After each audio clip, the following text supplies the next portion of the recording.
घर में गणेश जी की मूर्ति एक दो रख सकते हो। भगवान लड्डू गोपाल की मूर्ति घर में एक दो रख सकते हो। लक्ष्मी जी की मूर्ति घर में एक दो रख सकते हो।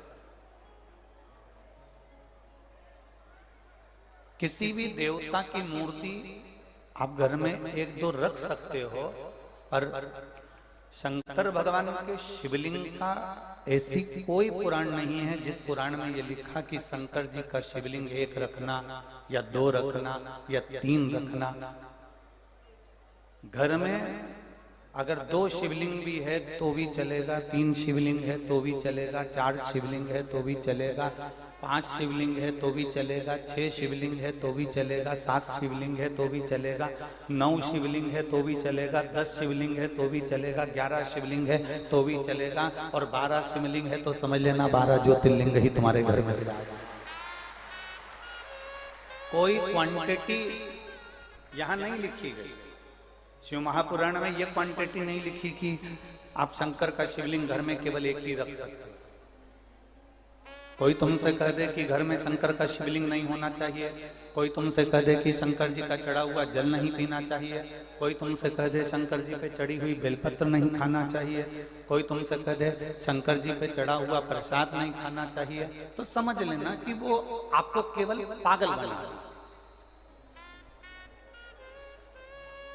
वो आपको केवल मूर्ख बना रहा है।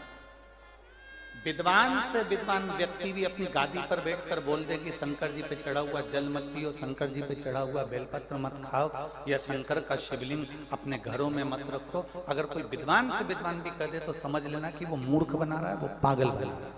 क्योंकि शंकर भगवान की शिव महापुराण की विद्येश्वर संहिता में सब कुछ लिखा, सब कुछ।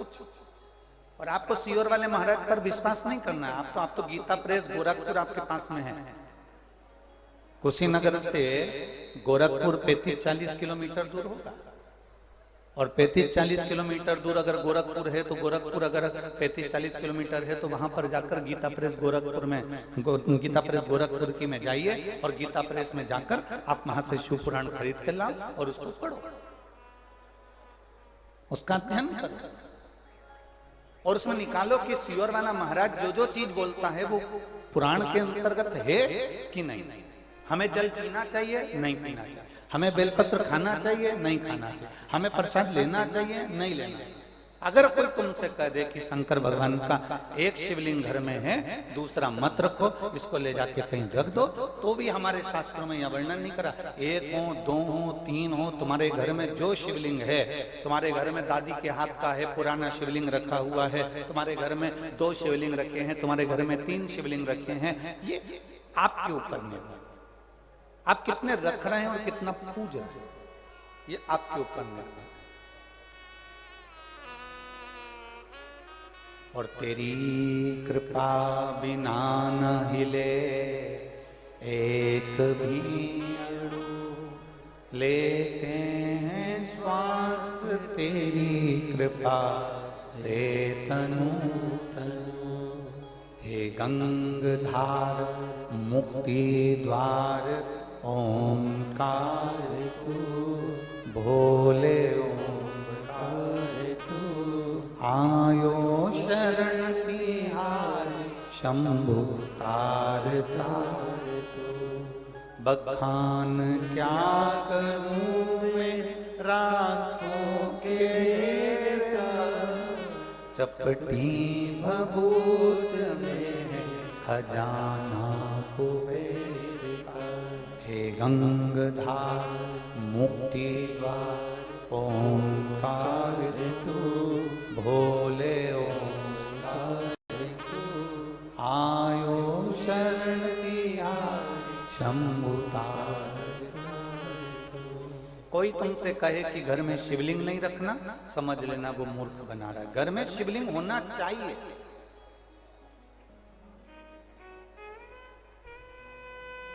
जिस घर में भगवान शंकर का शिवलिंग नहीं होता, वहां का जल, भोजन, अग्नि शुद्ध नहीं हो पाता, शुद्धता का भाव नहीं दे पाता। और एक और बात अपने अंदर उतार के रख लो, जितने लोग टीवी चैनल के माध्यम से सुन रहे हैं और जितने लोग कुशीनगर की पवित्र भूमि पर सुन रहे हैं और जितने लोग पूरे देश और विदेश में इस आस्था चैनल से और फेसबुक यूट्यूब से कथा सुन रहे हैं, बहुत ध्यान देना। सारे देवताओं की प्राण प्रतिष्ठा करना पड़ती है। राम जी की प्राण प्रतिष्ठा करना पड़ेगी, भगवान कृष्ण की प्राण प्रतिष्ठा करना पड़ेगी, देवी जी की प्राण प्रतिष्ठा करना पड़ेगी। कोई देवता है, शनि महाराज हैं, कोई देव हैं, इनकी प्राण प्रतिष्ठा करना पड़ेगी।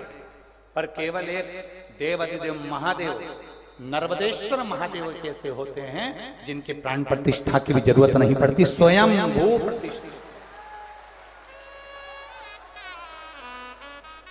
एक नर्मदेश्वर महादेव ऐसे हैं जो स्वयंभू प्रतिष्ठित हैं, उनको लाए रखा, समझ लो प्रतिष्ठा हो। एक नर्मदेश्वर महादेव ऐसे हैं जिनको प्रतिष्ठा की जरूरत नहीं पड़ती। राम जी की प्रतिष्ठा करना पड़ेगी, भगवान कृष्ण की प्रतिष्ठा करना पड़ेगी, देवी देवता की प्रतिष्ठा करना पड़ेगी, सारे देवताओं की प्रतिष्ठा करना पड़ेगी। पर देवाधिदेव महादेव नर्मदेश्वर महादेव कैसे हैं जिनकी प्रतिष्ठा की जरूरत भी नहीं, जिनकी प्रतिष्ठा की हमको जरूरत भी नहीं है। आप लाए रख दिया, आप लाए उसको विराजमान कर दिया, आप लाए भगवान शंकर को घर में लाकर पूजन कर।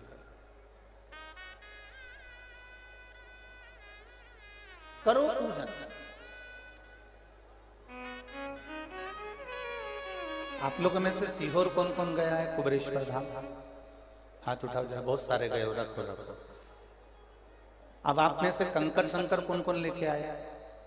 ठीक है, रखो। कभी सीहोर का यदि कंकर शंकर आपके पास में है, जहां आप पूजन कर कर कंकर शंकर को वहां से लेकर आते हो, वहां का यदि एक कंकर भी आपके पास में है तो उस कंकर को वहां से लेकर आने के बाद में आप 1 महीना 2 महीना 3 महीना 4 महीना जब पूजन करते हो, पूजन करने के बाद आप अपनी कामना कर कर कंकर शंकर लेकर आते हो और पूजन करते हो, और पूजन करते करते आपको जब 2-3 महीना पूर्ण हो जाते हैं तो उस कंकर को आप अगर ध्यान से देखेंगे तो उसमें एक बार शंकर का प्रतिबिंब का दर्शन जरूर होता है।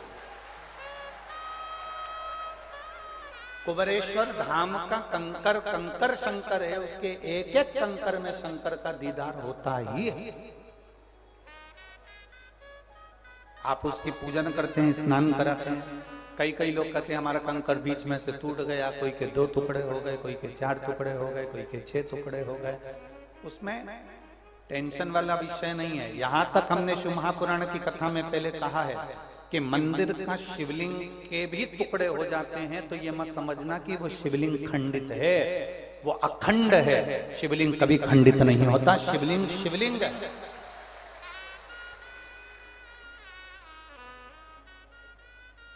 शिवलिंग कभी खंडित नहीं होता। उसके 10 टुकड़े हो गए, दशेश्वर महादेव हो गए, 11 हो गए, 12 हो गए, हजारों टुकड़े भी हो गए, शास्त्रेश्वर हो गए। कभी भी शंकर का शिवलिंग खंडित नहीं माना गया। शंकर का जो शिवलिंग है वो कभी खंडित नहीं, कभी खंडित नहीं माना गया।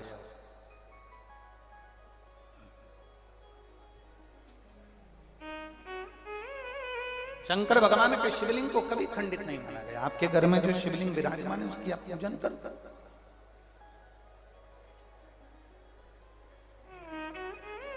जिनके घर में भी सीहोर कुबरेश्वर धाम का कंकर शंकर है, वो अपने पूजन करते समय ध्यान करना, उसको एक बार स्नान पूजन कराकर उसको ध्यान से देखना। ध्यान से भी नहीं देख पाओ तो अपने मोबाइल में उसका स्क्रीनशॉट बड़ा कर देखना, उसमें आपको देव अधिदेव महादेव की एक झलक तो आपको नजर आएगी।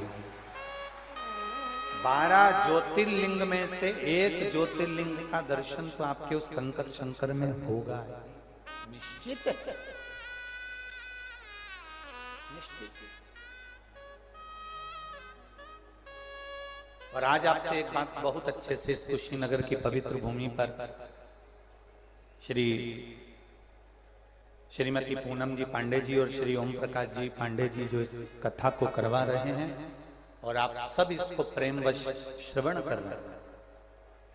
इस कुशीनगर की पवित्र भूमि से हम इतना जरूर कहना चाहेंगे कि जब हमारा विश्वास दृढ़ होता, अभी हमने कथा में कहा कि भक्ति नो हो सकती है, नवदा भक्ति हो सकती है, पर विश्वास नो नहीं हो सकता।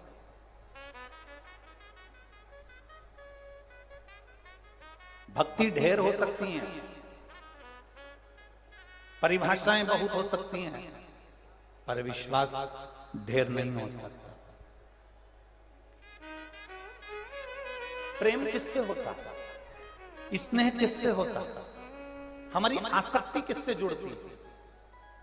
हम किसको बहुत प्यार करने लगते हैं, हम किसको बहुत प्रेम करने लगते हैं, चाहे वो लड़की लड़का हो, चाहे पति पत्नी हो, चाहे माता पिता हो, चाहे भाई भाई हो, चाहे बहन बंधु हो, चाहे रिश्तेदार हो, मामा फूफा मौसा मौसी काका काकी नाना नानी जितने भी हैं।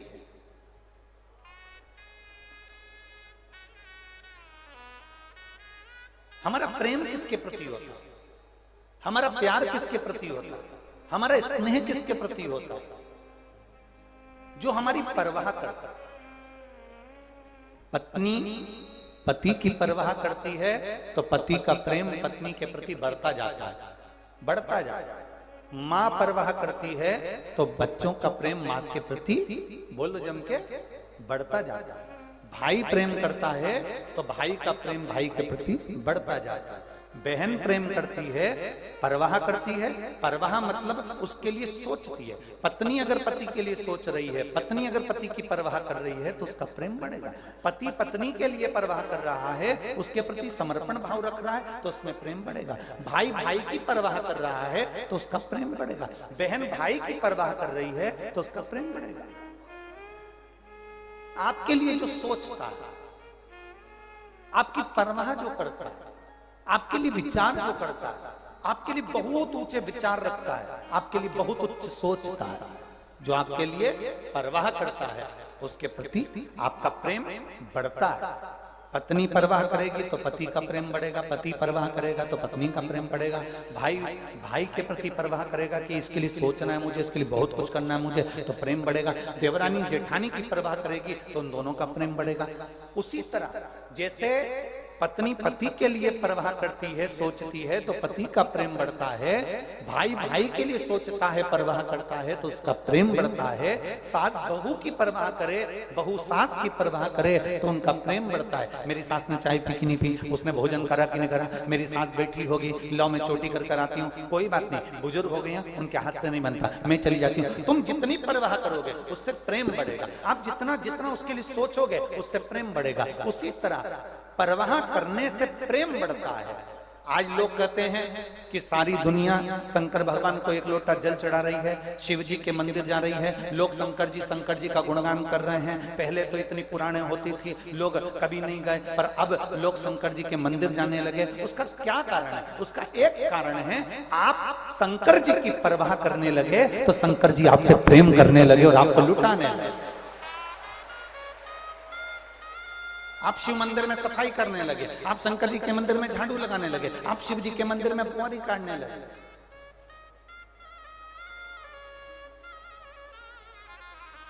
ये जो पांडे बहन जी ने कथा ली है ना, ये श्रीमती पूनम पांडे जी और श्री ओम प्रकाश जी पांडे जी ये कथा लिए हैं, इनसे पूछना, ये कथा आज की बुकिंग नहीं है, ये कोरोना महामारी के समय की बुकिंग है।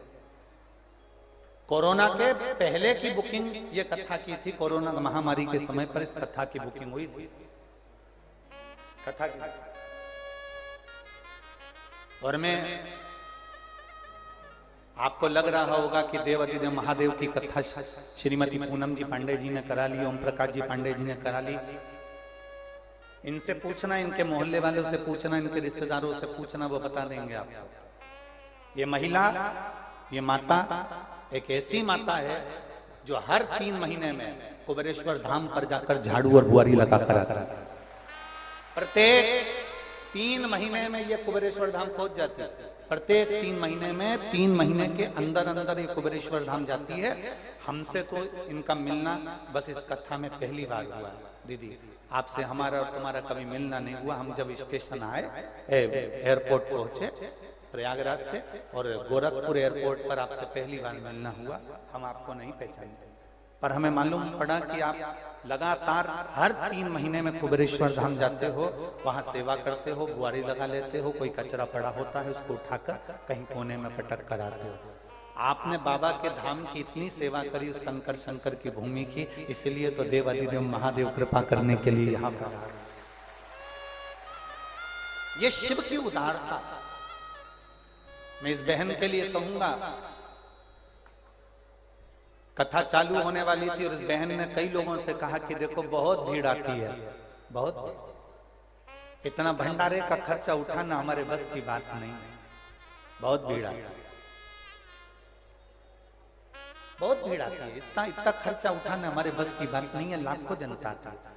तो लोगों ने हंसने लगे, इतनी लाख पब्लिक आएगी, इतना बड़ा बड़ा टेंट लगा दिया, कोई इतनी भीड़ आई, और इतने लोगों को कौन खाना खिलाएगा, और कोई आ रहे हैं खाना खाने वाले, इतना भोजन करने वाले, भंडारा करने वाले। इसने कईयों से कहा। आखिरी में बाबा देव अधिदेव महादेव के फिर कुबेरेश्वर धाम चली गई और वहां से कंकर उठाकर चावल चढ़ाकर वहां से लेकर आ गई, और आज भी वो भंडार गृह में उसने वो कंकर और चावल रख रखा है, और ऐसा भंडारा भरा है, ऐसा भंडारा भरा है कि और पीछे के 15 दिन भी अगर लोग भोजन करें तो भंडारा खाली नहीं है।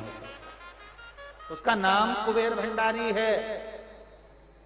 हम उसको कुबेरेश्वर महादेव कहते हैं, पर उसका नाम कुबेर भंडारी है। कोई निर्धन से निर्धन व्यक्ति भी अगर एक बार कुबेरेश्वर महादेव की कंकर शंकर की धरा पर बैठकर शिव महापुराण की कथा सुन लेता है, कोई उस पवित्र भूमि पर बैठकर झोली पसार कर 108 बार श्री शिवाय नमस्तुभ्यम का जाप कर लेता है, वो कंकर शंकर की धरा पर बैठकर कंकर की पूजन कर लेता है, और कंकर की पूजन कर कर उससे अपने दिल की बात कहकर बाबा को झोली पसार कर प्रणाम कर कर जल चढ़ा कर आ जाता है। 3 महीने वो बैग ना खोले, 3 महीने में उसी बैग को लेकर वापस धाम पहुंच जाता। 3 महीने वो बैग ना खोले, जो बैग लेकर वो कुबेरेश्वर धाम गया है उसी बैग को लेकर आएगा। वो बैग खोलने की जरूरत नहीं पड़ेगी, 3 महीने के अंदर बाबा उसको बुला ही लेगा। उसके मनोरथ पूर्ण करता ही है, उसके कार्य पूर्ण करता ही है। वो साधारण नहीं, वो कुबेर भंडारी की भूमि कुबेरेश्वर महादेव है, वो साधारण नहीं है, सहज नहीं है।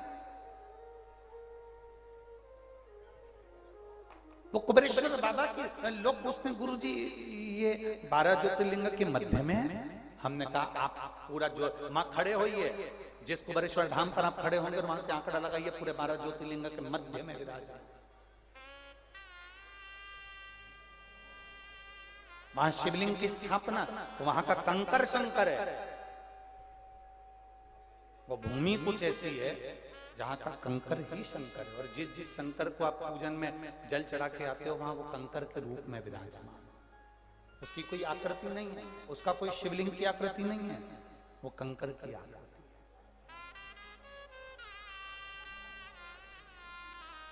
आप जिसकी परवाह करोगे वो आपसे प्रेम करेगा, जिसकी आपने परवाह करी उसने आपसे प्रेम करा, और प्रेम करने वाला कभी भी आपको खाली नहीं देता। एक सरल भाषा में समझ लो, एक लड़की ने लड़के की परवाह करी, क्यों? तुमने खाना खाया कि नहीं खाया? क्यों? आज तुम कॉलेज नहीं आए? परवाह करी। क्यों? तुम्हारी गाड़ी पंचर हो गई क्या? मैं तुम्हें लेने आ जाऊं? लड़की लड़के की परवाह कर रही। जब लड़की ने लड़के की परवाह करी, उससे कहा तुम कॉलेज नहीं आए, तुमने खाना नहीं खाया, आज कहाँ चले गए थे? तुम व्हाट्सएप पे दिखे नहीं, तुम इंस्टाग्राम पर दिखे नहीं, तुम फेसबुक पर दिखे नहीं, तुम कहाँ चले गए थे? उसने कहा मुझको ये तकलीफ हो गई थी, मुझे ये परेशानी आ गई थी, मेरे घर में ये टेंशन आ गया था। उस लड़की ने उसको कहा चिंता मत करो, बाबा पर छोड़ो, चिंता मत करो, जो होगा देखा जाएंगे। उस लड़की ने लड़के की परवाह करी, तो लड़के का प्रेम उस लड़की के प्रति जागृत हो गया, प्रेम जागृत हुआ। अब लड़की ने कहा कि मेरा बैलेंस खत्म हो गया गया है, तो लड़का कहता है ला मैं तेरे मोबाइल में बैलेंस डलवा देता हूँ। उसी तरह आप शंकर के मंदिर जाओगे, झाड़ू लगाओगे, पोछा लगाओगे, उसकी परवाह करोगे, उसके मंदिर में एक लोटा जल चढ़ाओगे, उसको पूछोगे, उसको प्रणाम करोगे, उसकी परवाह करोगे, कितना कचरा हो गया लाओ मैं साफ कर देती हूँ, कितना गंदगी हो गई लाओ मैं साफ कर देती हूँ। उसके मंदिर में दिया उठा कर रख दिया, दीप प्रज्वलन कर दिया, उसके मंदिर में तुमने बेलपत्र से श्रृंगार कर दिया, पुष्पों से श्रृंगार कर दिया। जब तुम उसकी परवाह करने लगोगे तो उसको तुमसे प्रेम हो जाएगा, प्रेम हो जाएगा तो तुम्हारा बैलेंस चल जाएगा पक्का। और खाली ना जाता कोई दर से तुम्हारे, खाली ना जाता कोई दर से तुम्हारे, मैं भी खड़ी हूँ नन्ही बाहें पसारे, अपने हृदय से लगा लो गिरा जा रहा उठा लो। आप परवाह करिए, वो प्रेम करेगा, प्रेम करेगा देगा। एक पत्र है देखिए,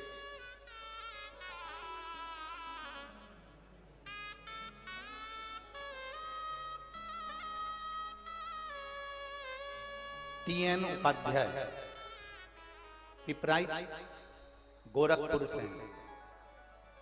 TN उपाध्याय पिपराइच गोरखपुर, कहीं बैठी हो तो हाथ हिला सकती हैं आप ही हैं, ऐसा हाथ हिला दीजिए। TN उपाध्याय पिपराइच गोरखपुर से हैं। 2020 से बाबा से कथा से जुड़े हैं। मैं एक व्यापारी हूं जिसमें मुझे बड़ा नुकसान हुआ था। बहुत ज्यादा नुकसान होने के कारण बस संभलना नहीं हो पाया। तब आपकी कथा ने विश्वास दिया और शिव जी पर एक लोटा जल चढ़ाना प्रारंभ किया। आपने बट वृक्ष के पूजन का जो विधान बताया था उसको मैंने करा। दुनिया के लोग भले इसको टोटका समझें, दुनिया के लोग भले इसको कुछ भी समझें, पर ये शिव महापुराण के एक एक शब्द शंकर की अविरल वाणी है। आपने जो कहा हमने किया, और बाबा की ऐसी कृपा हुई गुरुदेव कि जैसे ही मैंने वो प्रयोग करना प्रारंभ करा, मैं खुद दिन दुगना रात चुगना तरक्की की ओर बढ़ गया। और मैं बाबा को यहाँ धन्यवाद देने के लिए आया हूँ। साथ में मैं पूनम दीदी को भी धन्यवाद देता हूँ जिन्होंने ये शिव पुराण की कथा का आयोजन करवाया। एक बार हाथ हिला दीजिए। श्री शिवाय नमस्कार। बैठे। शंकर खुद नहीं आते, शिव खुद नहीं आए, शंकर किसी के माध्यम से आपको प्रेरणा दे देंगे, किसी के माध्यम। और मेरी जीजियों जितनी यहाँ बैठी हुई हैं, जितने मेरे भाई आस्था चैनल पर कथा सुन रहे हैं, मेरी जीजियां, मेरी बेटियां, मेरे बेटे जितनी कथा सुन रहे हैं, सबसे निवेदन करेंगे, जिसको तुम दुख की घड़ी में देखो उसको एक बार जरूर कहना कि तू हार ना मती, महादेव के पास जरूर जा। 3 महीना तू शंकर को जल चढ़ा कर दे, तेरा महादेव तेरे नैया पार जरूर करेगा।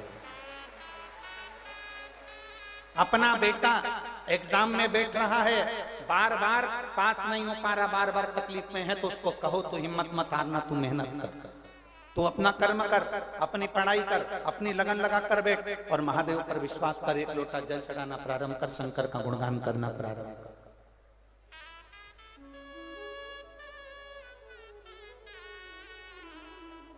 महाराज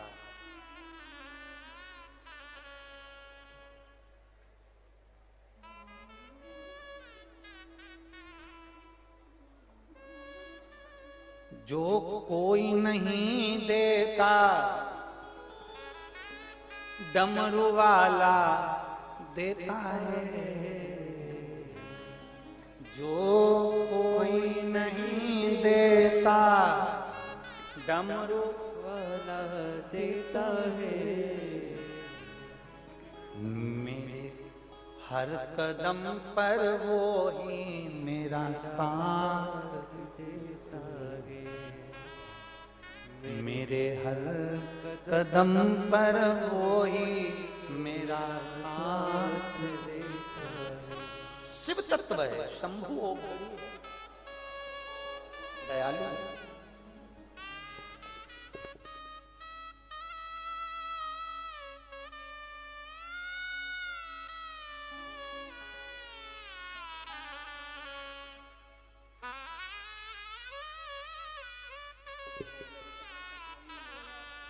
अब आंख से दिखने लगा ना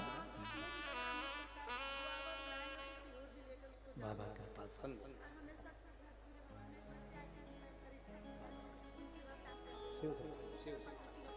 बाबा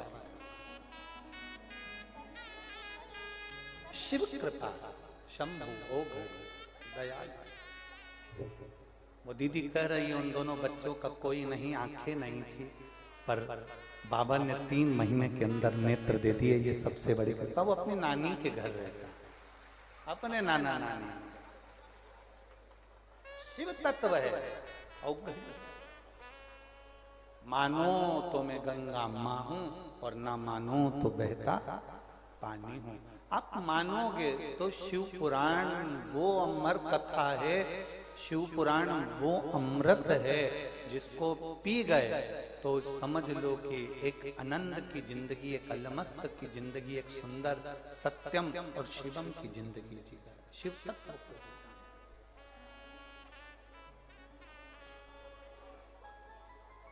जो जान गया शिव महापुराण को, उसके लिए अमृत है शिव पुराण। जो जान गया, जो नहीं जाना वो गया,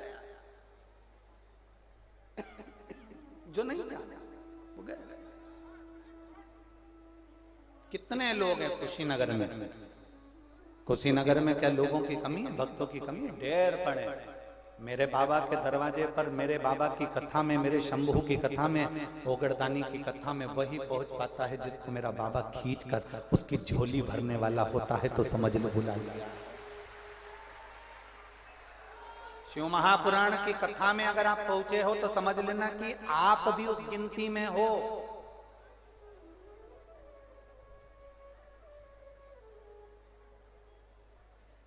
राम मंदिर का प्राण प्रतिष्ठा हुई, समझना जरा। राम मंदिर की प्राण प्रतिष्ठा हुई, उसमें जिन जिन को पत्रिका दी गई, जिन जिन को बुलाया गया, वो सब भाग्यशाली थे कि नहीं थे? जम के बोलो जरा, थे ना? कहीं पूर्व के कोई पुण्य करे होंगे, किस्मत प्रबल होगी जो पत्रिका आई और राम जी की प्राण प्रतिष्ठा का दर्शन किया। अपने आप को कितना भाग्यशाली समझ रहे थे कि बाबा ने, राम जी ने, राघव जी ने कृपा करी, सरयू मैया ने कृपा करी, हनुमंत लाल हनुमानगढ़ी वालों ने कृपा कर दी, कनक बिहारी ने कृपा कर दी, जो हमको बुला लिया। ये कृपा थी, ये अपने आप के भाग्य की सराहना। जैसे राम मंदिर की प्राण प्रतिष्ठा में बैठे हुए सारे संत साधु ब्राह्मण गुरुजन, जितने भी कलाकार गीतिकार, जो सलाहकार जो भी होंगे, वो सब अपने आप की भाग्य की सराहना कर रहे थे कि हम कितने किस्मत वाले हैं कि हमें पत्रिका आई, हमें बाबा ने, राम जी ने बुलाया। उसी तरह जितने लोग शिव महापुराण की कथा चाहे आस्था चैनल पर सुने, चाहे फेसबुक पर सुने, चाहे यूट्यूब पर सुने, चाहे पंडाल में सुने, आप रोज भोलेनाथ जी को धन्यवाद दिया करो कि आपने मुझे कथा सुनवाई, आपने मुझे भाग्यशाली बनाया। आप भाग्यशाली हैं जो शंकर के मंदिर तक आए। हम कुबेरेश्वर धाम की पवित्र भूमि से भी लोगों से कहते हैं कि कुबेर बाबा की भूमि पर, कुबेरेश्वर धाम पर अगर कोई कथा सुनने के लिए आ रहा है, कोई रुद्राक्ष उत्सव में आ रहा है, तो ये समझ कर आए कि आप साधारण व्यक्ति नहीं हो, आप भाग्यशाली हैं, आपकी किस्मत बड़ी प्रबल है। जो बाबा ने अपनी लिस्ट में तुम्हारा नाम लिखा है और तुम्हें बुलाया, खींचकर तुम्हारी झोली भर रहा, तुम पर कृपा कर। बोल बम का नारा है, सारी समस्या का हल। आप उसको बुला रहे हैं, वो आपने उसको बुलाया। एक पत्र है, देखिए।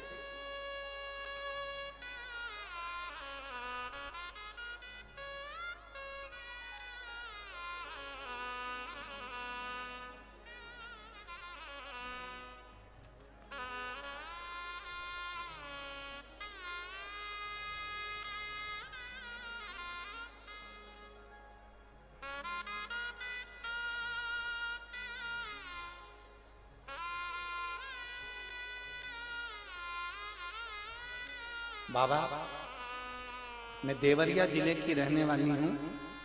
मेरे गांव का नाम कुटिया बउलिया है।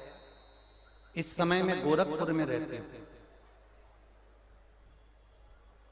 कहीं बैठी हैं जिन्होंने पत्र भेजा है, इसमें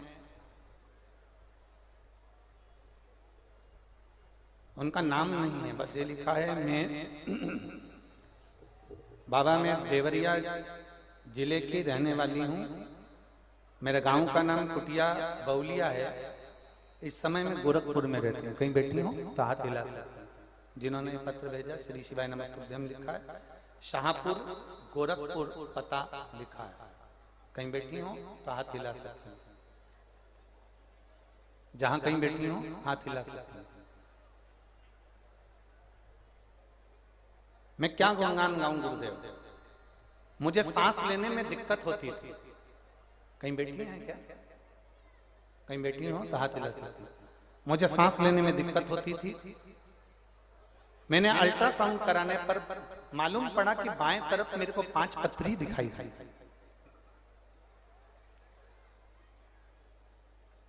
पांच पथरी दिखाई दी। मुझे 5 स्टोन हो गए और पथरी हो गई।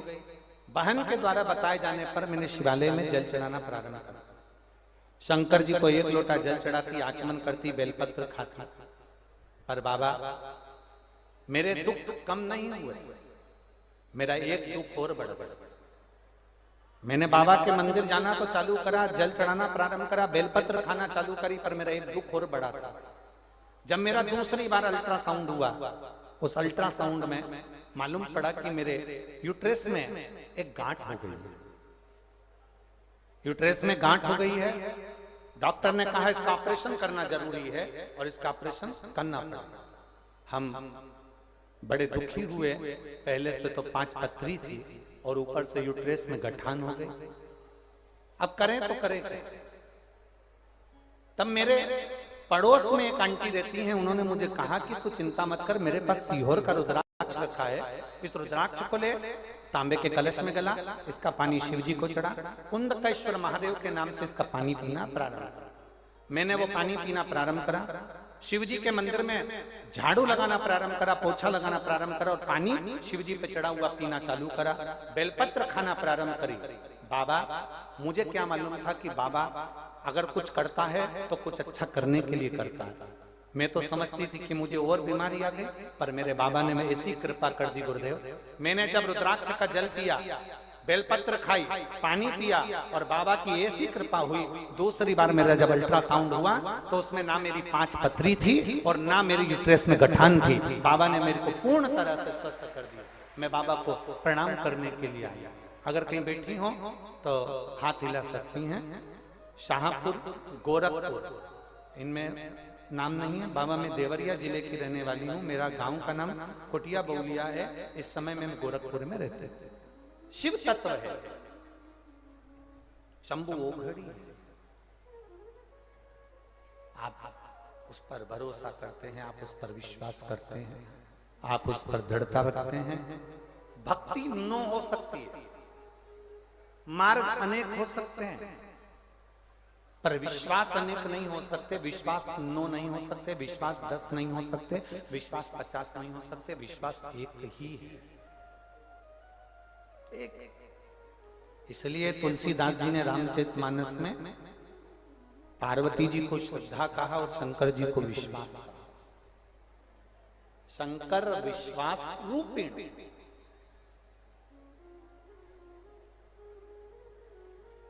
तुलसीदास बाबा ने शंकर जी को विश्वास की गणना दी है, क्योंकि विश्वास हमारे भीतर जब तक नहीं होगा तब तक शिव नहीं।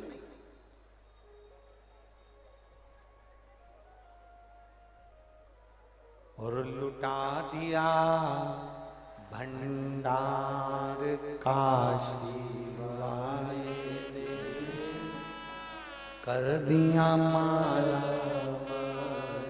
काशी वाले ने, लुटा दिया भंडार काशी वाले ने, कर दिया माला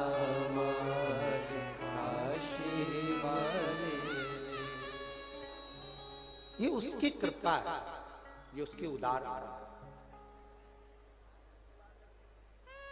उसके बिना कुछ भी नहीं, सब फीका।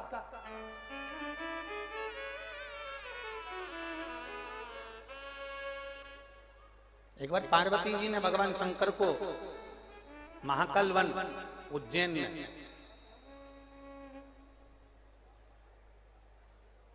मां छिपरा के तट पर माता पार्वती जी ने शिव जी को रोका।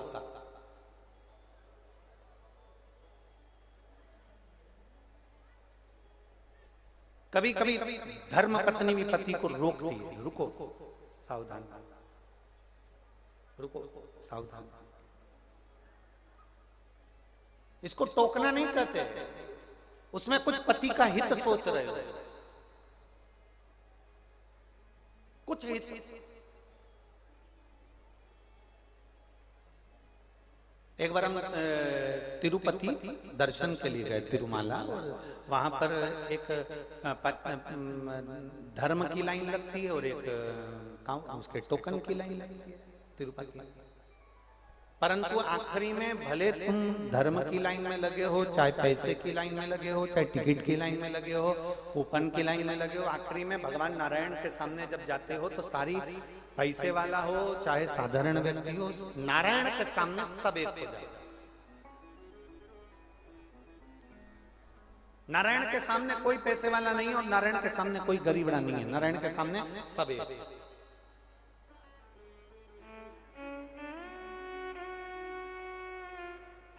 नारायण के सामने सब एक, नारायण के सामने कोई पैसे वाला नहीं, नारायण के सामने कोई गरीब नहीं, नारायण के सामने सब एक, कोई बड़ा नहीं कोई छोटा नहीं, सबकी समता नारायण के सामने। पैसे वालों की भी लाइन लगी थी और धर्म के धक्के खाने वालों की भी लाइन लगी, धर्म के। आखिरी में नारायण के सामने सब पहुंच गए, सारे के सारे नारायण के सामने पहुंच। हमने देखा कि एक पत्नी दर्शन करते करते अपने पति का हाथ खींच के पीछे कर दी। एक पत्नी ने पति का हाथ पकड़ा, पीछे कर दिया। अब जितने लोग वहां खड़े थे सब हंसने लगे कि बताओ, पति का हाथ पकड़कर खींच के पीछे कर दिया। थोड़ी देर बाद पति फिर आगे बढ़ा तो पत्नी ने फिर हाथ पकड़ के पीछे कर दिया।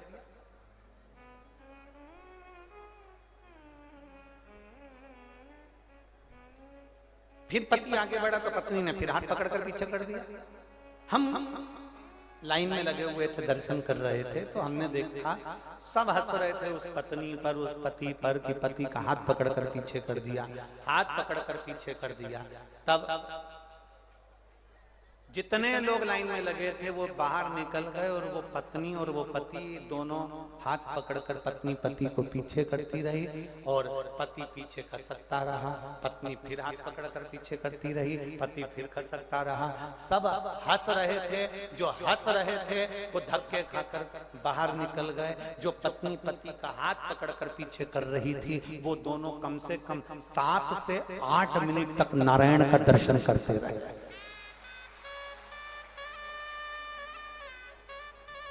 लोगों को लग रहा था कि ये इसको पति को हाथ पकड़ के पीछे कर दिया, लोगों को लगा कि पति को ऐसा कर दिया, पर पत्नी पति का हित सोच रही थी। हम इतनी दूर से आए हैं, नारायण के सामने पहुंचे हैं, 1 सेकंड भी दर्शन ना मिले तो क्या मतलब का, इसलिए वो अपने पति को सही से दर्शन करा रही थी तो हाथ पकड़कर पीछे करती जा रही थी। उसकी सोच अच्छी थी, उसके विचार अच्छे थे, पर दुनिया के विचार ठीक नहीं।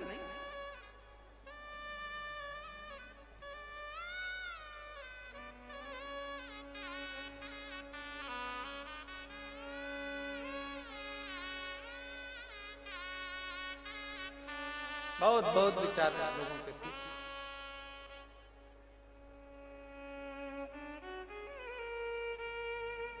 कई लोग बहुत बहुत होशियार होते हैं, पूनम जी, कई लोग बहुत होशियार होते हैं। इतना बड़ा झोला लाते हैं, उसमें पन्नी लाते हैं, पन्नी में बेलपत्र लाते हैं, माला लाते हैं, साल लाते हैं, झोला लेके पास में खड़े होते हैं, फिर धीरे धीरे साल निकालते हैं, फिर माला निकालते हैं, फिर बेलपत्री निकालते हैं, फिर बाबा को चढ़ाते हैं। क्यों?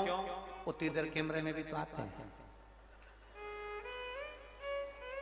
और कई ऐसे होते हैं, आए, प्रणाम करा, बाबा को नमन करा, एक झलक पोथी का दर्शन, अब वो बैग में रह गई, वो पन्नी में रह गई, वो साल में रह गई, वो माला में रह गई। उतनी देर वो माला ढूंढ रही थी, उतनी देर आई थी और एक सेकंड के लिए इस पोथी का दीदार करके स्पर्श कर कर चली जाती तो वैसे ही माला माला। अब वो उसमें रह गई ना, दिक्कत तो वही है ना। अब कहते हैं गुरुजी तुम व्यासपीठ पे पैसा चढ़ाने का मना करते, क्यों? उतनी देर तुम पर्स खोलोगे, पैसा निकालोगे, जेब में हाथ डालोगे। और शिव महापुराण की कथा कहती है भगवान के मंदिर में भी जाना, भगवान के सामने भी जाना, तो उसको नीचा मत दिखाना। ये मत सोचना कि भगवान कुछ लेने के लिए बैठा है, भोलेनाथ तो 24 घंटे लुटाने के लिए बैठा है। तुम लूट लो जितना चाहिए, तुम पालो जितना चाहिए। इतनी देर तुमने बैग खोला, इतनी देर तुमने पन्नी निकाली, माला निकाली, साल निकाला, उतनी देर ना जी भर के देखा। क्या बोलते हो? ना जी भर के देखा, ना कोई बात की, बड़ी आरज़ू थी मुलाकात। इतनी दूर से आए थे, मौका भी मिल गया, पूनम जी ने ऊपर भी चढ़ा दिया तुम्हें मंच पे। कितने किस्मत वाले हो, सोचो कितने भाग्यशाली, मंच पे भी चढ़ा दिया, उसके बाद भी भाटा पड़े हो तो कोई करे। वो झोला माला, उतनी देर में तो यहाँ आती, झोली पसारती, झोली भरती और चली जाती। बाबा वैसे ही दे देता झोला।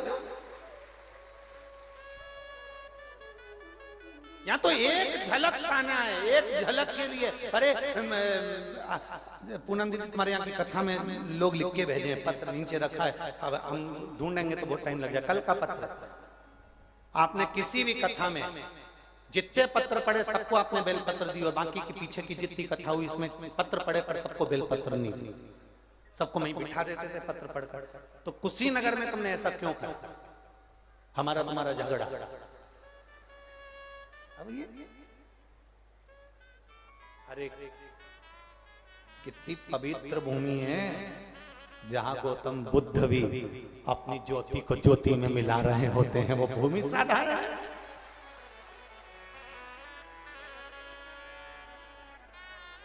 साधारण नहीं, आए विश्वास के बल पर। और हमने देखा है यहाँ जितने भी जो भाव से, कई माताएं ऐसी आई हैं जिनके मन में भाव है बस एक बेलपत्री मिल जाए ना, बस एक बेलपत्री मिल जाए ना, और उसके मन में वो लेके बैठा हुआ। कई लोग तो सोचते हैं देंगे कि नहीं देंगे, देंगे कि नहीं देंगे, देंगे कि नहीं देंगे। अब पत्र, अब उसके मन में भाव जागृत हो गया, पर कहीं ना कहीं बाबा बाबा बाबा बाबा। एक बार परम पूज्य मुरारी बापू जी एक कथा कह रहे थे, उसमें एक दृष्टांत सुना रहे थे। एक दृष्टांत उन्होंने बड़ा सुंदर सुनाया कि एक पत्रकार ने उनसे प्रश्न किया कि हमें जो पूछना होता है आप वो जवाब कैसे दे देते हो? आपको कैसे मालूम पड़ जाता है कि हमको यही पूछना है? कई माताएं ऐसी आती हैं प्रश्न लेकर, मेरे को पूछना है, मेरे यहाँ 2 शिवलिंग है। कहीं पूछती मेरे यहाँ कंकर शंकर है, उसके टुकड़े हो गए। कोई पूछती मेरे को ये प्रॉब्लम। तो आपको कैसे मालूम पड़ जाता है कि हमको ये पूछना है? कई टीवी पर कथा सुनते हैं, वो कह देते हैं। आपको कैसे मालूम पड़ जाता है कि हमने, हमारे मन में आज ये बात थी और हम पूछना था और उत्तर मिल गया? उसका उन्होंने बड़ा सुंदर जवाब दिया कि देखो, एक ऊंट पर बैठकर रेगिस्तान में एक भाई जा रहा था और एक 80 साल की बूढ़ी माँ सिर पे एक बड़ा सारा पोटला रखी हुई थी।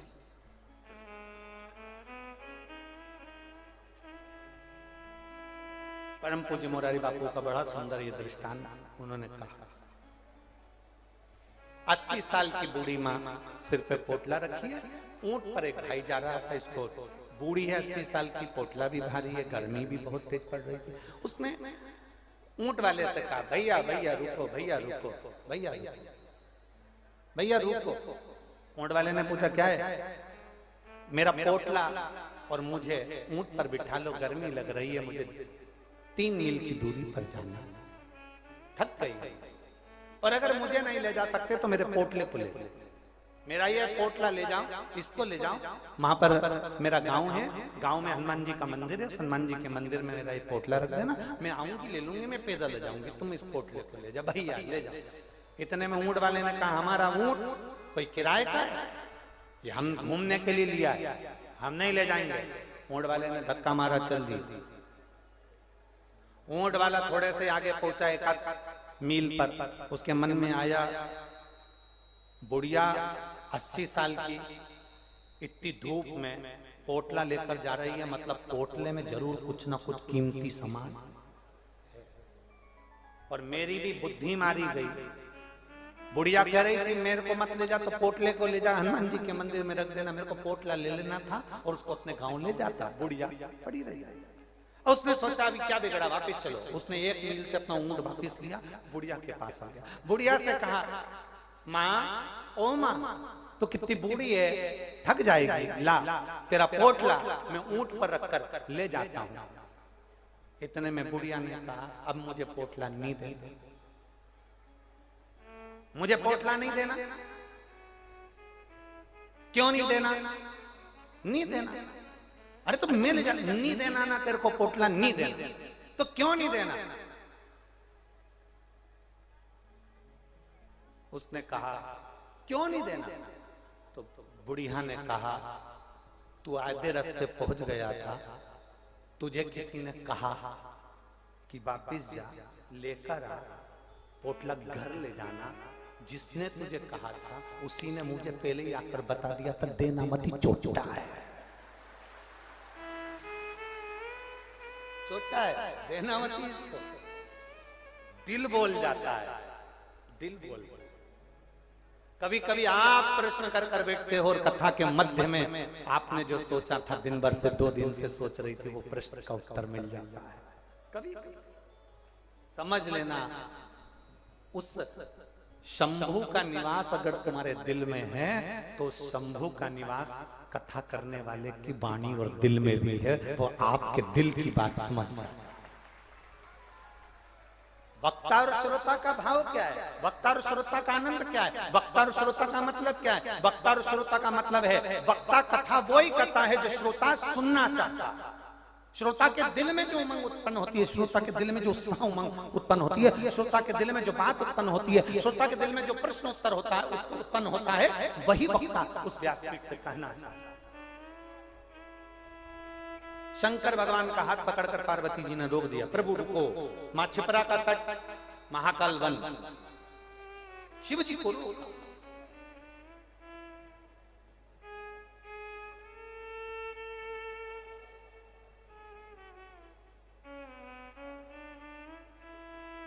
शिव जी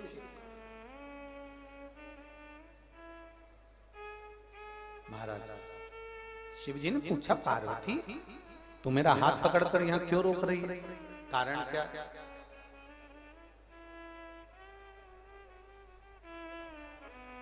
क्या कारण? पार्वती जी ने पूछा, ये छिपरा के पवित्र तट पर महाकाल राजा, आज आपसे ये महाकाली पूछ रही है, आप संसार के किन लोगों को अपना वैभव देना जानते हो? थोड़ा समझिए। पढ़ाई की डिग्री खूब ले, कितनी भी पढ़ाई कर लो, कितनी भी पढ़ाई कर लो, कितनी भी डिग्रियां ले लो, तुमने कितनी भी पढ़ाई करी हो, कितनी भी डिग्रियां ली हो, आप उससे विद्वान नहीं कहलाओगे। आपकी विद्वत्ता वो है जब आप किसी पीड़ित की पीड़ा को पढ़ पाओगे, किसी के दुख को समझ पाओगे, तो समझना कि आपने पढ़ाई करी।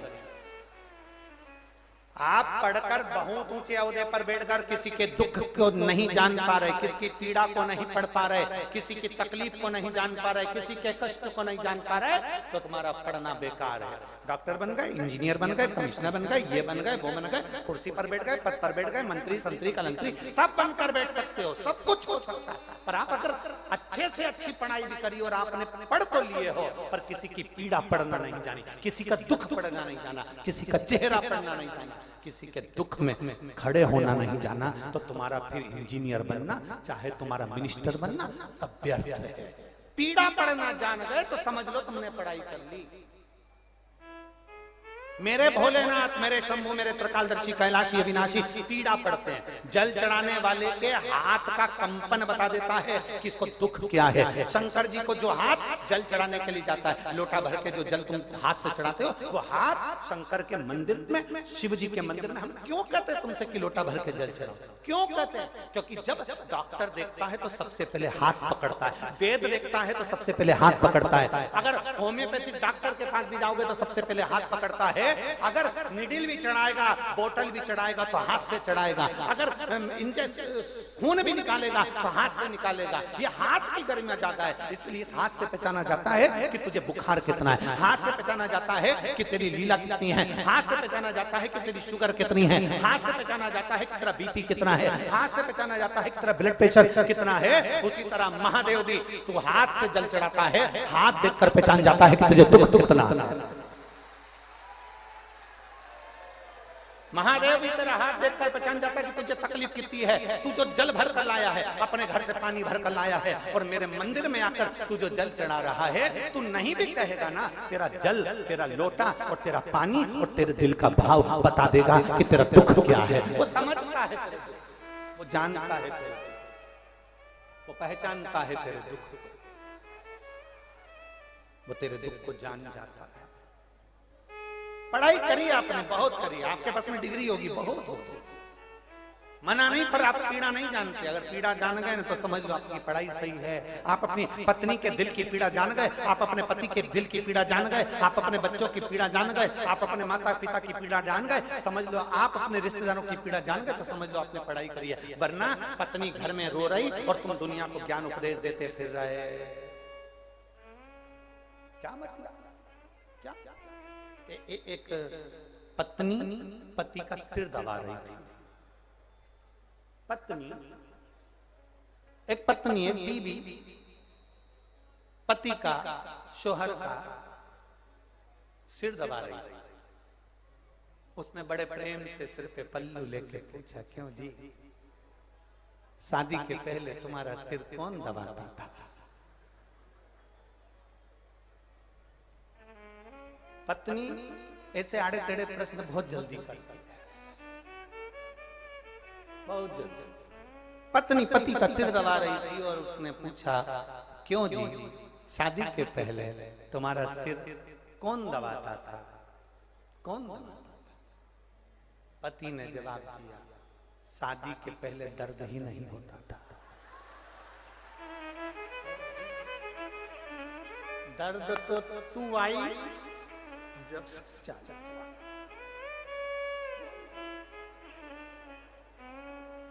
बस पीड़ा ही बोल बम का नारा है।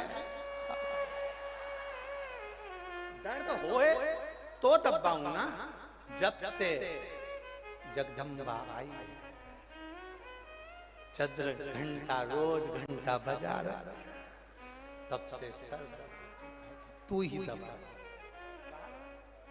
दुखे दर्द हो तो बोला जाए ना, दर्द ही नहीं तो कौन दबाएगा?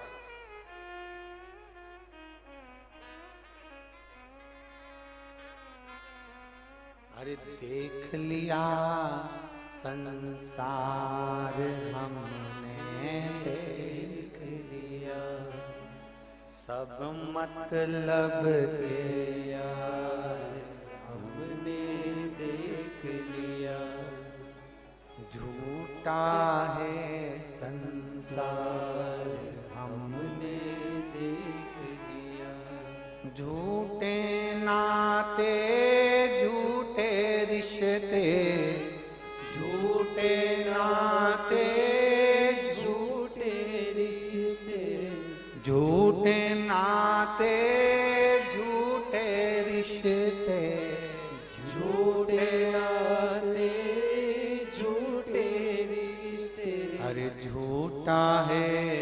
संसार हमने देख लिया, झूठा है संसार हमने देख लिया, सब मतलब के यार हमने देख लिया, झूठा है संसार हमने देख लिया। देख ला, ये संसार बड़ा विचित्र है, विचित्र। पार्वती जी शिव जी से करेंगे, आप किसको देते हो?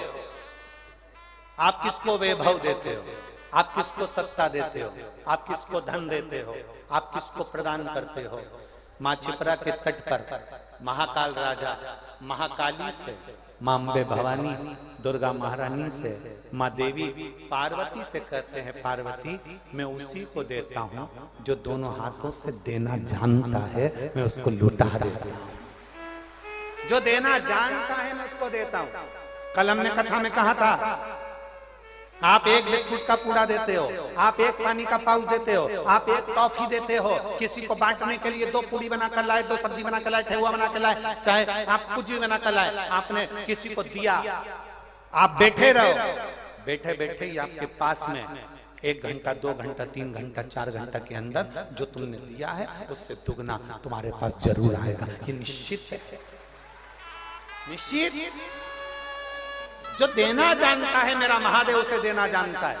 प्रेरणा लो, इस शिव महापुराण की कथा से प्रेरणा लेकर जाना कि कितने लोग यहाँ पानी बांटते हैं, कितने लोग यहाँ टॉफी बांटते हैं, कितने लोग यहाँ बिस्कुट बांटते हैं, कितने लोग यहाँ कुरकुरा बांटते हैं, कितने लोग यहाँ भोजन बनाकर भोजन लेकर बांटते हैं, कितने लोग सुबह सुबह चाय लेकर आकर बांटते हैं, कितने लोग रात्रि को पूरी सब्जी बांटते हैं, कितने लोग खिचड़ी बना बना कर लाते हैं बांटते हैं, कितने लोग मिक्सचर बांट रहे हैं, कितने लोग कुछ ना कुछ बांटने का काम कर रहे हैं।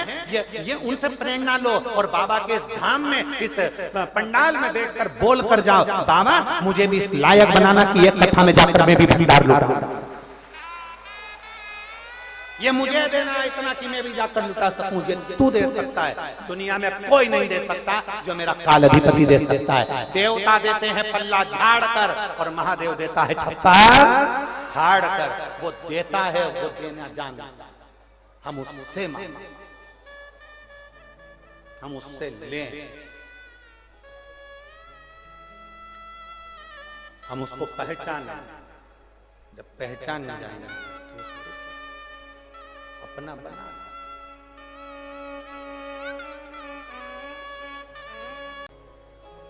पार्वती जी ने शिव जी को रोकाया माँ छिपरा के तट पर।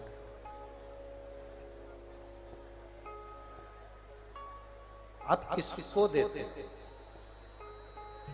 ये पूछा गया।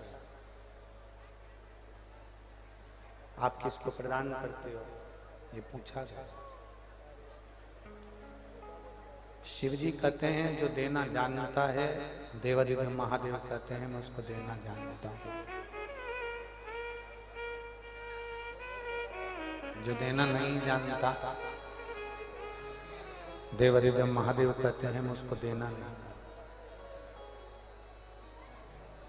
कभी भी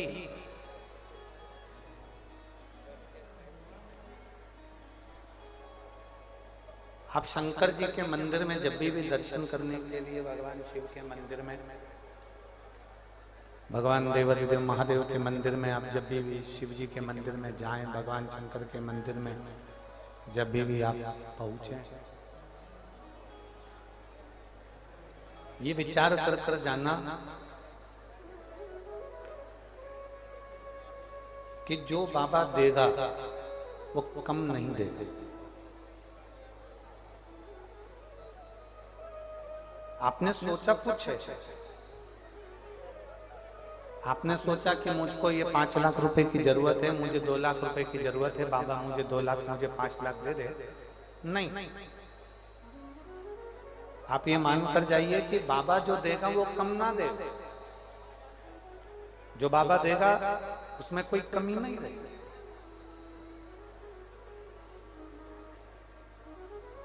भरोसे को दड़ी बनाइए।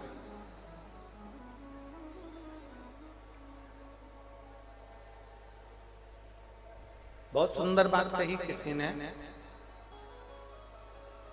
जब ज्यादा ठंड लगती है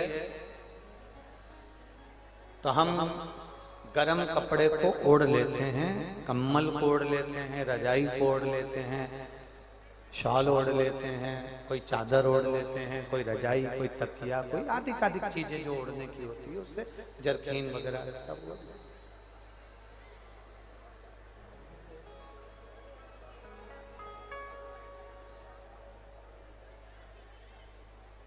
ज्यादा ठंड पड़ने पर हम ओढ़ कर बैठ जाते हैं, ओढ़ लेते हैं। क्यों? अगर मान लो ज्यादा ठंड पड़ी और हमने ओढ़ा नहीं तो हमारा शरीर पूरा की पूरा कल्ला पड़ जाए, अकड़ जाए।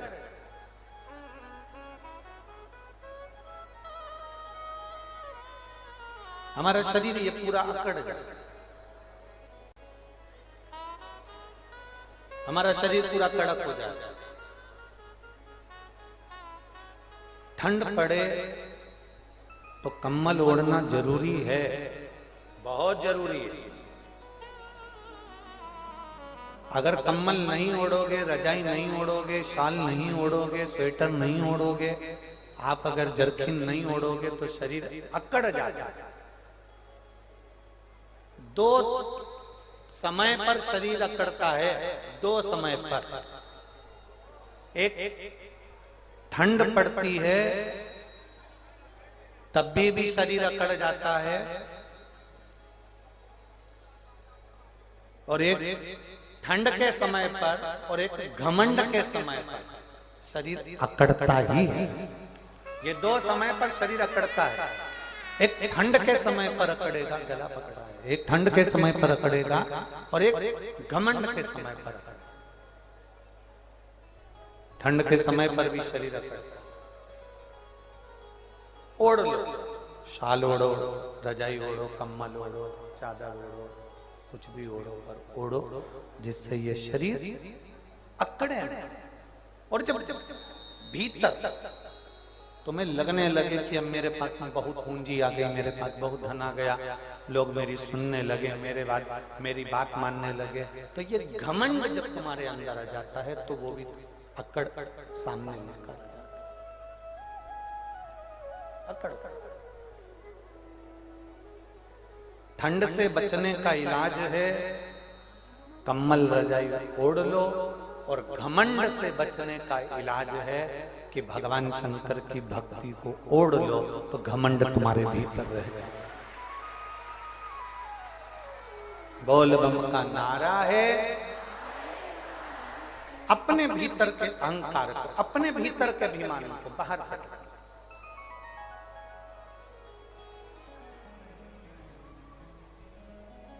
अच्छा, एक बात तुमसे पूछें जीजियों, कुशीनगर की जीजियों और जीजाओं, बेटियों और बेटाओं, सब ईमानदारी से बताना, तुम्हारे घर में नल लगे हैं पानी के? टंकी में से या कहीं से भी पानी के नल लगे? अब उसमें पानी टपक रहा है, तो घर में तुम पानी टपक रहा है, रसोई घर के नल में पानी टपक रहा है, बाथरूम के नल में पानी टपक रहा है, शौचालय के नल में पानी टपक रहा है, हॉल के नल में पानी टपक रहा है, बाथ बेसिन के नल में पानी टपक रहा है, बाथरूम के नल में पानी टपक रहा है, तो अपने घर के लोगों से कहा इसमें पानी टपक रहा है, बंद करो इसको। घर के लोगों ने प्लम्बर को बुलाया, उसको पानी टपकना बंद कर। कभी कभी प्लम्बर को भी नहीं बुलाया जाता, नल वाले को भी नहीं बुलाया जाता। घर में जो पति होता है, देवर होता है, जेठ होता है, ससुर होता है, घर का कोई भांजा भांजी, चाचा भतीजा जो भी होगा, वो नल में से पानी टपकना बंद कर सकता। बहुत ध्यान दो, नल का पानी टपकना कोई भी बंद कर सकता है, पर आंखों से पानी टपकना तो केवल महादेव ही बंद कर सकता है। किसी की सामर्थ्यता नहीं कि तुम्हारे नैनों के अश्रु को कोई बंद कर सके। दुनिया के लोग अगर बंद कर भी देंगे तो बाद में तुम लोगों को बंद करने के बाद कह भी देंगे कि हमने उनका साथ दिया था, हमने ये किया था, हमने ये करा था, हमने ये करा, हमने वो करा, पर जो नयन के अश्रु हैं वो महादेव। एक पत्र है देखिए,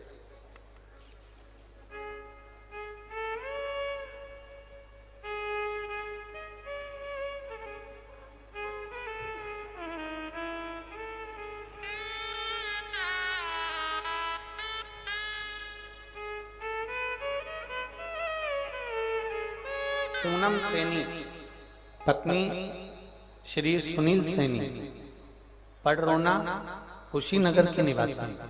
पड़रोना कुशीनगर, कहीं बैठी है तो हाथ हिला सकते हैं। पूनम सैनी पत्नी श्री सुनील सैनी, पड़रोना कुशीनगर के निवासी। कहीं बैठी है, ऐसा हाथ हिला दो। श्री शिवाय नमस्ते। आ जाओ, एक बेलपत्र। मैं कुशीनगर के निवासी हूँ गुरुदेव। पूनम दीदी को धन्यवाद देती हूँ जिन्होंने ये शिव महापुराण की कथा कराकर हमारा जीवन को कृतार्थ करा। एक लोटे जल का मैं क्या वर्णन करूं गुरुदेव। मेरे गले में गठान हो गई थी, 1 साल पूरा निकल गया, गठान ठीक नहीं हुई। 2 साल पूरा निकल गया, गठान ठीक नहीं हुई। दवा ले लेके थक गए, पर उस गले की गठान बढ़ती जा रही थी, पर ठीक नहीं हो रही। अब करें तो करें क्या, गठान बढ़ती जाए और ठीक ना हो। डॉक्टर ने आखिरी में इसका ऑपरेशन का कह दिया, और ऑपरेशन करने के बाद डॉक्टर ने कहा कि इसको जांच के लिए भेजा जाएगा, तब मालूम पड़ेगा कि ये गठान है कैसे। तभी मेरी ननन टीवी पर शिव महापुराण की कथा सुनती है, उसने 1 लोटे जल और 1 बेलपत्र का वर्णन किया। जब हमने 1 बेलपत्र और 1 लोटा जल का प्रयोग करना प्रारंभ करा, कुंदकेश्वर महादेव के नाम से जल चढ़ाते, कुंदकेश्वर महादेव के नाम से बेलपत्र चढ़ाते। बेलपत्र को मंदिर में शंकर भगवान के नंदी के पास बैठकर बाबा का नाम लेकर खा लेते और शिवजी का चढ़ा हुआ जल पी लेते। गुरुदेव, सारे डॉक्टरों का इलाज 2 साल से करवाया, पर गले की गठान ठीक नहीं हुई। और जिस दिन से हमने बेलपत्र खाना प्रारंभ करा, जल पीना प्रारंभ करा, बाबा की कृपा से केवल 15 दिन के अंदर मेरे गले की गठान पूरी समाप्त हो गई। मैं बाबा को यहाँ धन्यवाद देने के लिए आई। यहाँ की कमेटी को और हमारी पूनम दीदी को मैं वापिस धन्यवाद देती हूँ, जिन्होंने इतना सुंदर आयोजन कराकर हमारे कुशीनगर वालों को आज भाग्यशाली बना दिया, किस्मत वाला बना दिया। ये शिव तत्व औघड़ी है। सुनो कथा, स्मरण करो कथा, रस तत्व अपने भीतर उतारिए। अपने भीतर रस तत्व को उतारने का प्रयास करें। अपने भीतर भगवान शंकर की अविरल भक्ति को उतारने का प्रयास करें। एक पत्र और है,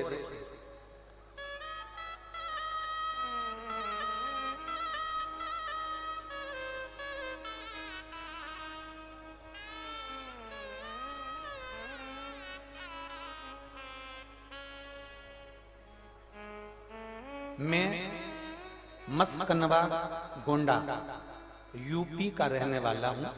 मेरा नाम दीप्तांशु है और मेरा मोबाइल नंबर ये है। मेरा नाम, मैं मस्कनवा गोंडा उत्तर प्रदेश का रहने वाला हूँ। मेरा नाम दीप्तांशु है, मेरा मोबाइल नंबर ये है। कहीं बैठे हैं, हाथ हिलाओ। हाँ ठीक है, दिख गए। आ जाओ बेटा, एक बेलपत्र लेकर चले जाओ। मैं मस्कनवा गोंडा उत्तर प्रदेश का रहने वाला हूं। मेरा नाम दीप्तांशु है, मेरा मोबाइल नंबर ये है। पत्र को आप लोग भी टीवी के माध्यम से पढ़ते होंगे, साथ में एलईडी पर और आस्था चैनल पर पढ़ सकते हैं। मेरा भाई 11 साल का है और उसे ब्लड कैंसर हो गया था। हाँ, आ जाओ। मैं ये पत्र, पहले बेलपत्र दे दें, उसके बाद में पत्र।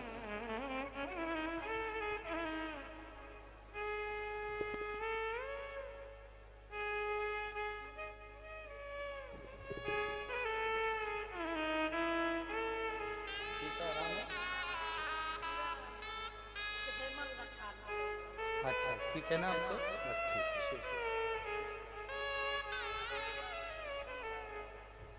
बाबा मैं मस्कंदा गोंडा उत्तर प्रदेश का रहने वाला हूँ। मेरा नाम दीप्तांशु है। लेटर आप आस्था चैनल पर एलईडी पर इस पत्र को पढ़ सकते हैं। मेरा नाम दीप्तांशु है। मेरा मोबाइल नंबर ये है। बाबा मेरा भाई 11 साल का है और उसे ब्लड कैंसर हो गया था। 11 साल का बच्चा और उसे ब्लड कैंसर हो जाना बहुत विचित्र बीमारी। हमारा पूरा परिवार बहुत परेशान हो गया। लेकिन बाबा मैं क्या वर्णन करूं? सारी दवाइयां खाना, दवाइयों के ऊपर जीना, पर 11 साल का बच्चा कैसे ब्लड कैंसर को झेल सके? पड़ोस में रहने वाले राधेश्याम अंकल, मैं उनको धन्यवाद देता हूं गुरुदेव। मेरी जब तक जिंदगी है मैं राधेश्याम अंकल का जीवन भर एहसान नहीं भूलूंगा। मेरे राधेश्याम अंकल जो हमारे पड़ोस में रहते हैं गुरुदेव, उन्होंने मुझसे कहा कि तुम्हारे छोटे भाई जो 11 साल का है उसको ब्लड कैंसर हो गया, तुम इलाज करवाओ, मना नहीं। पर सीहोर वाला महाराज कथा कहता है। वो केवल सीहोर वाला महाराज कथा नहीं कहता, शंकर भगवान जो प्रेरणा देते हैं वो बोलता है। आप उसको सुनना। मैंने राधेश्याम अंकल के कहने पर कथा सुनना तो चालू करी, पर मेरी आंख से आंसू बंद नहीं होते। मेरा भाई 11 साल का, उसको ब्लड कैंसर और शरीर एकदम शिथिल होता गया। आपने उस कथा में कहा कि जो सीहोर के रुद्राक्ष का पानी पीता है, सीहोर का रुद्राक्ष लाओ, तांबे के कलश में गलाओ, उसका पानी शिव जी को चढ़ाओ, कुंदकेश्वर महादेव के नाम से उसको पियो, उससे आराम लगता है। अब मैं करूं कैसे कि मेरे पास में इतना धन भी नहीं कि मैं सीहोर जाऊं, रुद्राक्ष लाऊं। राधेश्याम अंकल का मैं धन्यवाद देता हूं जो सीहोर गए थे, वहां से 2 दिन रुके तो 2 दिन रुद्राक्ष लेकर आए गुरुदेव। 2 दिन रुद्राक्ष लेकर आए और गुरुदेव वो रुद्राक्ष लेकर आए और वो रुद्राक्ष उन्होंने मुझे दिया। मैंने तांबे के कलश में उसको गलाकर शिवजी को जल चढ़ाना प्रारंभ करा और मेरे भाई को पिलाना प्रारंभ करा। मैंने अपने भाई के लिए पशुपति व्रत भी किया गुरुदेव। मेरे दोस्त मुझ पर हंसते थे कि तू मंदिर दिया लेकर जाता है, पर मेरा भाई 11 साल का गुरुदेव, उसके लिए मैं पशुपति व्रत भी करा। 22 जनवरी को मेरे भाई की 22 जनवरी के दिन एक जांच कराना थी, जो जांच ब्लड कैंसर की आखिरी जांच थी। और उस ब्लड कैंसर की जांच में ये मालूम पड़ना था कि ये व्यक्ति कितने समय जिएगा। जब मैंने 22 जनवरी की वापिस मेरे भाई की ब्लड कैंसर की जांच कराई तो डॉक्टर भी आश्चर्य में पड़ गया। उसके शरीर में कैंसर का एक अंश भी नहीं था। ब्लड कैंसर का एक अंश भी मेरे भाई के शरीर में नहीं था। बाबा आप मेरी बात माने तो बस एक एहसान करिएगा, आप जब रुद्राक्ष उत्सव करें, जितने भक्त सीहोर पहुंचे वो बिना रुद्राक्ष के ना आए, ऐसी कृपा करिएगा। पर मैं इस बालक दीप्तांशु को कहूंगा कि हमने व्यासपीठ से कह दिया था कि रुद्राक्ष 15 फरवरी से बंद हो गए, 15 मई तक बंद रहेंगे। पर हम प्रयास इस पत्र के माध्यम से व्यासपीठ से जरूर बाबा से प्रार्थना करेंगे। जो कथा सुनने आएंगे हम तो नहीं देंगे, पर मेरा भोले भंडारी कैसे भी तुमको रुद्राक्ष बाबा दे देंगे। हम नहीं देंगे, पर अगर वो कृपा करेगा ना, उस पवित्र भूमि पर आप आएंगे और पवित्र भूमि पर बैठकर आप रात को जब विश्राम करेंगे तो वो कहीं ना कहीं किसी ना किसी रूप में कहीं ना कहीं वो आएगा और आपको दे जाएगा। ये उसके ऊपर निर्भर। मैं बाबा केवल मेरे भाई के लिए मैं यहाँ प्रणाम करने के लिए आया हूँ कि आज मेरा भाई जिसको ब्लड कैंसर था 11 साल का, आज डॉक्टर ने उसको पूरा नील कर दिया और डॉक्टर ने कहा इसके शरीर में बिल्कुल कैंसर नहीं है। मैं शिव को साधुवाद देता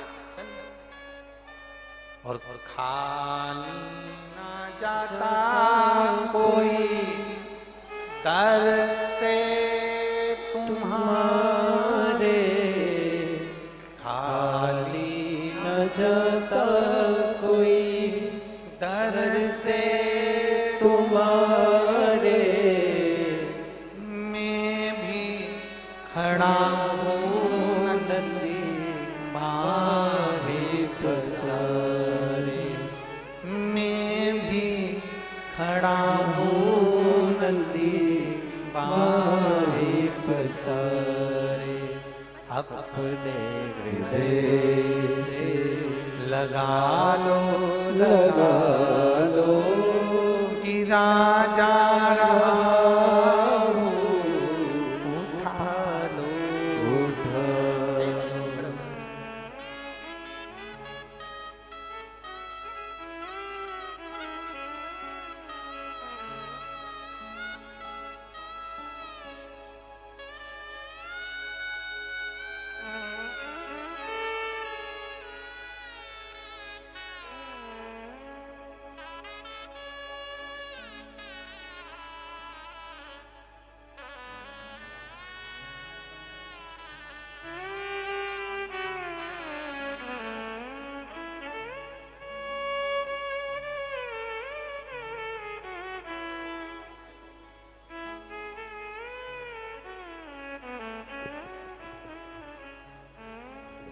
खाली ना जाता। शिव तत्व को जाना, जो शंकर को जान गया वो जीवन में सब कुछ पा गया, सब कुछ। जो शिव को पहचान गया उसने सब पा लिया, सब कुछ। शिव को जानना ही कठिन। लोग कहें शिव क्या है, हम कहते हैं शिव महाकाल है, शिव महामृत्युंजय है, शिव विश्वनाथ है, शिव कुबेरेश्वर महादेव है। वो शिव साधारण नहीं, दुनिया के दुख मिटाने वाला पर ब्रह्म परमेश्वर शंकर ही सर्वस्व, सब कुछ, सब कुछ। एक भरोसा आपके भीतर, एक विश्वास की दृढ़ता को उत्पन्न करिए। पार्वती जी पूछ रही आप किसको देते हो? शंकर भगवान कहते हैं जो लुटाना जानता है, जो देना जानता है, जो देना जानता है उसको भगवान शिव दे देते हैं। तुम देना जानते ही नहीं तो शिव देगा कैसे?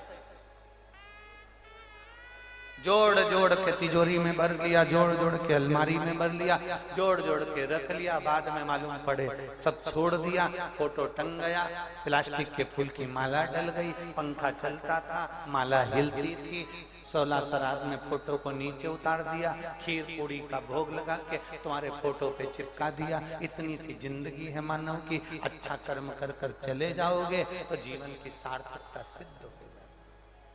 मरने के बाद तो लोग भोजन कराते हैं, मरने के बाद तो लोग तुम्हारे यहाँ बैठने आते हैं, मरने के बाद तो दुनिया के लोग आकर पूछेंगे क्या हो गया था, कैसा था। शिव पुराण कहती है मरने के बाद किसी के दरवाजे पर जाओ चाहे मत जाओ, शिव पुराण कहती है जीते जी एक बार तो जाकर पूछ लो रे क्या तकलीफ है तेरी जिंदगी में, बोल तुझे कष्ट क्या है। मरने के बाद गुलाब जामुन खाने से कोई लाभ नहीं है, मरने के बाद किसी को भोजन कराने से कोई लाभ नहीं है, मरने के बाद बैठकर आने से कोई लाभ नहीं है, मरने के बाद रिश्तेदारों के घर में बैठने जाने से कोई फायदा नहीं। वो जिंदा है तब जाकर पूछो कि तेरी जिंदगी में क्या तकलीफ है, क्या दुख चल रहा है, तुझे क्या कष्ट है। ये शिव पुराण नहीं है, ये शिव पुराण इन पत्रों के माध्यम से व्यक्ति के दर्द को सुनना और व्यक्ति के दर्द को जानना ये महादेव ने प्रारंभ करा है। इसलिए लोगों का विश्वास शिव महापुराण के प्रति जागृत हुआ। बोल बम का नारा है। 7 दिन की कथा में आज कौन सा दिन हो जाएगा? 6ठा दिन हो जाएगा। आज की कथा वही 1 बजे से 4 बजे तक हो जाएगी, कल की कथा सुबह 8 बजे प्रारंभ होगी, 11 बजे विराम हो जाएगी। शिव महापुराण में उमाखंड में लिखा है जब मेहमान जाते हैं अपना पर्स खोलकर घर के बच्चों को कुछ दे जाते हैं। उमाखंड में वर्णन किया जब मेरा महादेव 7 दिन की शिव पुराण कर 7वें दिन जब जाता है तो आखिरी में ना जाने किस किस को क्या क्या देकर चले जाता है, ना जाने क्या क्या। इसलिए हमारे यहाँ कथा जिस दिन विराम होती है उसके 1 दिन पहले की जो रात्रि होती है हम उसको शिवरात्रि कहते हैं। महीने में तो 1 शिवरात्रि आती है, 12 महीने में 12 शिवरात्रि आती है, पर जहां शिव महापुराण की कथा होती है उसका जो आखिरी दिन होता है उसके पहले की जो रात्रि, जैसे आज की जो रात्रि है उस रात्रि को यहाँ ढेरों लोग दूर दूर से आते हैं, बिस्तर बिछाते हैं, सो जाते हैं। सवेरे 8 बजे की कथा सुनते हैं, 11 बजे बाबा से झोली पसार कर प्रणाम कर कर, बाबा सब दुख काटो म्हारा, बोल कर विनय कर कर, झोली पसार कर, मिट्टी को अपने शरीर पर लगाकर, मिट्टी को अपने साथ लेकर बाबा को प्रणाम कर कर चले जाते हैं। बाबा फिर इन पत्रों के माध्यम से ढेर लगाकर बोल देता है कि ले, मेरे बाबा ने फिर भंडार लूटा। और शंभु शरणे पड़ी मांगू घड़ी रे घड़ी, दुख काटो दया करी दर्शन आपो। विदल उत्पल दो असुर जिन्होंने पार्वती जी की सुंदरता देखकर उनको पाने का प्रयास किया। माता पार्वती जी कार्य कर रहे थे, माता पार्वती जी अपने कार्य में लगी हुई थी, माता पार्वती जी अपने कर्मों में लगी हुई थी।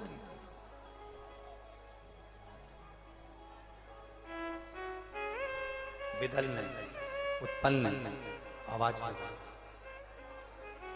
और विदल उत्पल ने जब आवाज लगाई,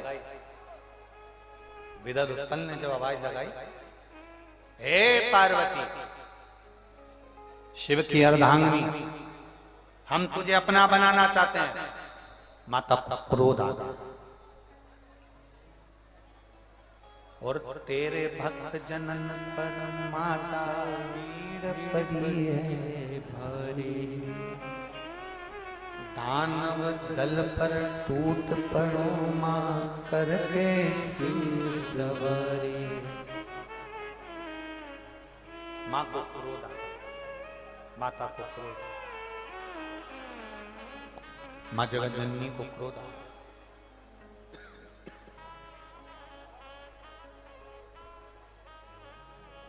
छोटी छोटी बात में घर के पुरुष को बुलाना जरूरी नहीं है। शिव पुराण कहते हैं, ए मेरी जीजियों, जितनी कॉलेज पढ़ने वाली बेटियां और जितनी स्कूल में पढ़ने वाली बेटियां, जितनी कॉलेज पढ़ने वाली बेटियां और जितनी स्कूल पढ़ने वाली बेटियां, किसी एरे गेरे नत्थु गेरे की बॉडी देखकर, गाड़ी देखकर, फैशन देखकर, सुंदरता देखकर, किसी आड़े टेढ़े के चक्कर में मत फंसना मेरी जीजियों, मेरी बेटी। इतना स्मरण तुम्हारे भीतर पर।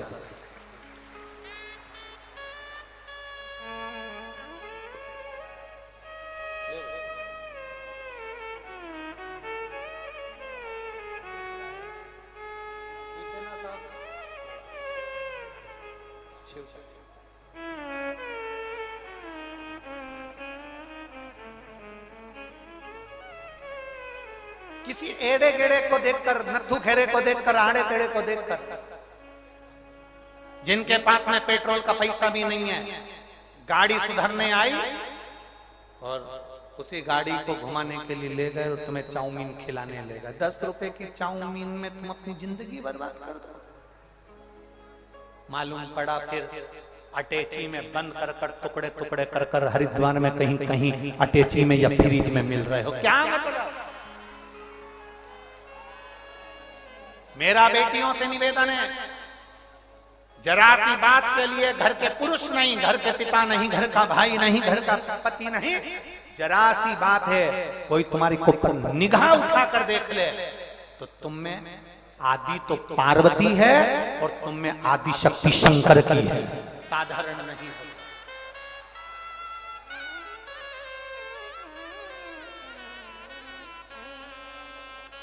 क्यों थोड़ी सी विचार, थोड़ा सा